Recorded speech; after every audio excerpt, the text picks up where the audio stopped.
As we start month 3, we are all about coming back into the body. I want to start by naming something that may already be happening for you. You may feel quieter than you expected, less driven, maybe less urgent. Or you could feel more sensitive, more aware of tension, more aware of fatigue or emotion in your body. If so, that's not a detour, that is the work. Now, month 3 is about coming back into the body, not as a wellness trend or a performance tool, but as a return to something that was never meant to be left behind. The reason this month comes after awareness and agency is intentional. Because before the body can be listened to, it has to feel safe enough to speak. And before safety, there has to be agency. Month 1 helped you see where your life may have been shaped by unconscious definitions of success. Month 2 helped you reclaim a sense of choice inside that awareness. Now, month 3 asks a different question entirely. What happens when the body is no longer overridden? For many people, this is unfamiliar territory, not because they don't have a body, but because they learned very early on not to listen to it. They learned to push past signals, to override discomfort, to value thinking over feeling, and to trust logic more than sensation. Often this is adaptive. It probably helped them to succeed and to cope. It may have even helped them to stay functional in environments that didn't welcome sensitivity or rest. But what was adaptive once can become costly over time. And many people arrive here, successful, capable, and accomplished, while feeling strangely disconnected from themselves. You can tell when you hear them say things like, I don't know what I feel. I don't know what I want. I don't trust my instincts. Or even, I live in my head. Month 3 is where we gently change that. Not by forcing embodiment, not by dropping into the body aggressively, but by rebuilding relationship. Because the body is not a machine to be optimized. It's a source of information. And when the information is ignored long enough, the body doesn't stop communicating. It just gets louder or sometimes quieter. But let me say something important right now. If you've spent years relying on your mind to lead, your body may not trust you yet, and that's okay. Trust is built through consistency, not intensity. So this month is slow on purpose. We are not doing dramatic releases, we are not chasing catharsis, and we are not forcing sensation. We are learning how to listen. Because the body does not speak in words, it speaks in sensation, tension and ease, contraction and expansion, fatigue and energy, comfort and discomfort. And for many people, this language was never taught, or it was dismissed. So if embodiment feels awkward, subtle, or frustrating at first, that's normal. You're learning a language you were never encouraged to speak.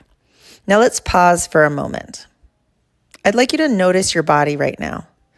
Not to change anything, just to notice. Where do you feel contact? Where do you feel tension? Where do you feel nothing at all? There is no correct experience. Numbness is information. Restlessness is information.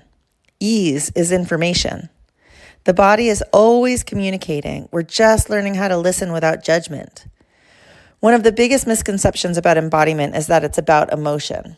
And sometimes it is.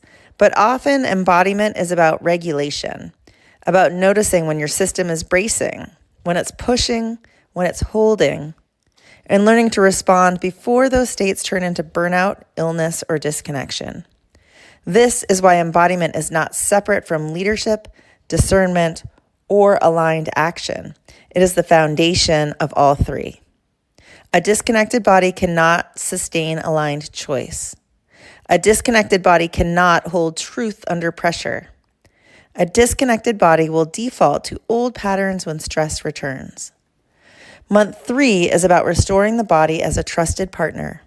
Not something you manage, not something you push through, but something you consult. This month will be experiential. We'll work with nervous system signals, subtle sensations, capacity, and pacing. The difference between activation and aliveness, and how the body signals yes, no, and not yet. And we will do this gently because the goal is not to feel more. The goal is to feel accurately. Now that distinction matters. because some people fear embodiment because they're afraid they'll be overwhelmed by emotion. Others fear it because they worry they'll have to slow down. Both fears make sense, but embodiment does not demand collapse. It creates choice. Choice is about pacing. Choice is about response. Choice is about when to act and when to wait. In other words, embodiment stabilizes agency. Now, let me be very clear about something. Coming back into the body does not mean abandoning your intellect. Your mind is not the enemy, but it is not meant to work alone. Alignment happens when mind and body are in conversation, not competition. This month, we are restoring that conversation, and we're doing it without drama. So as we begin, I want to offer you one guiding orientation for month 3. Nothing needs to be forced.